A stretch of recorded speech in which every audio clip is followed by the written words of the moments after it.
Hey everybody, it's Nick and Jay, and we're just back from the 2015 season opener. Can you imagine we'd be doing this in 2015? No, absolutely not. Anyway, Sears Point, Sonoma Raceway, season opener. So this was actually an extra race. This was a few weeks after one big race and a few weeks before the next big race. And this was the race that we added just for the people who were too lame to get into either one of those main races. Now, I don't know, after all that, I didn't really see any difference.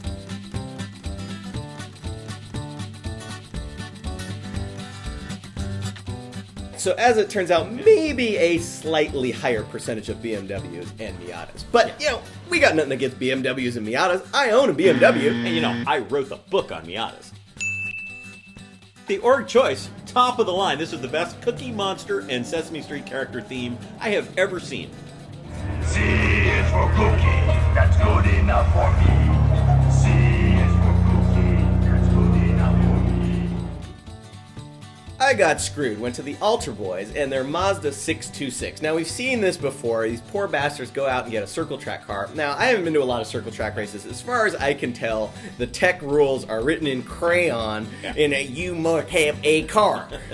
Because their cage didn't pass, their fuel tank didn't pass, of course it didn't run right, and they didn't really have any tools, but they kept trying, and they always had a good attitude about the whole thing, and it just never worked. I don't think the car ever made it out. The car never made it out of it. And then even worse, they got into this big thing with the Chevy Love guys. It works out well for us, because in order to have a reality TV show, you really only needed a couple of things: dramatic music, a dramatic voiceover, and some kind of manufactured conflict created by the editors.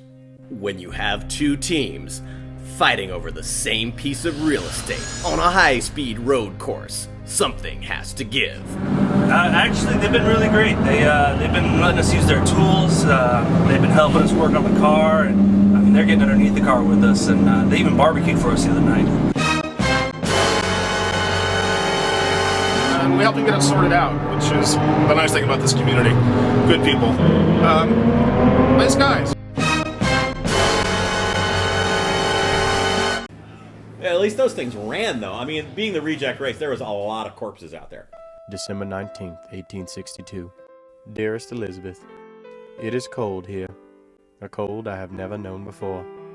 Perhaps it is not the temperature in the air, but the longing in my heart.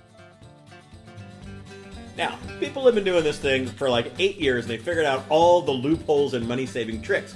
To wit, Anton Lovett has figured out, if you have a commercial vehicle or a regular trailer, you have to pay $100 in tax to the DMV every year. Whereas if you have an RV, pennies a day. It is so cheap. So here's what Anton did, right?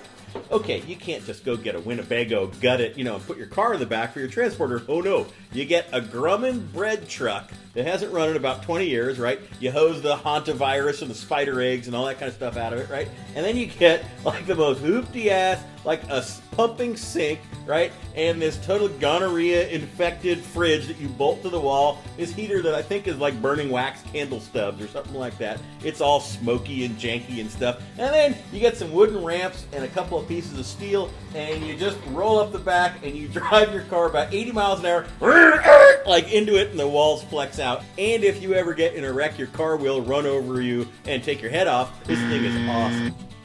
And that is so much better than renting a U-Haul trailer for $29.95. And that takes us to the index of effluency, which went once again to Spank and his Mini Moke, which has won that exact car, has won the index of effluency before. Now, of course, he's redressed it every time it's come. It's been a lunar rover, it's been a whitewater raft.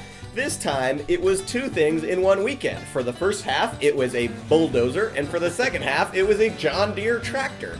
And that hoopty-ass little thing just drove around and around, finished in the top half, and, it was really, among all those BMWs and E30s, a slam dunk.